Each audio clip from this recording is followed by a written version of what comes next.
அப்போ உங்களுடைய விருப்பம் வந்து ஒரு கவர்மெண்ட் ஆகணும்னாச்சுன்னாக்கி நீங்கள் வந்து எக்ஸாம் எழுதி தான் ஆகணும். அதே மாதிரி உங்களுடைய கட்சி தலைவர் அப்படின்றதும் உங்களுடைய கதைக்கு வந்து நீங்கள் எக்ஸாம் எழுதி தானே ஆகணும். அதுதான் உண்மை.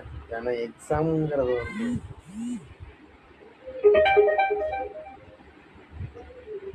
ஒருத்தன் வந்து 4 பேரை சமாளிக்கக்கூடிய கதை. கிட்டத்தட்ட ஒரு பார்த்தாச்சுன்னா ஒரு மாஸ்டர் வந்து ஒரு 4 ஸ்டூடெண்ட்டை வந்து எப்படி சமாளிக்கணும் அப்படிங்கிறது. அப்போ வந்து ஒரு 4 பேரை சமாளிக்க முடிச்சுன்னா வந்து உங்களுக்கு தலைவர்லேருந்து ஆஃபீஸர்லேருந்து 4 பேரை சமாளிச்சு தானே ஆகணும். அதுதானே கவர்மெண்ட். அப்போ கவர்மெண்ட் வந்து என்ன பண்ணும்?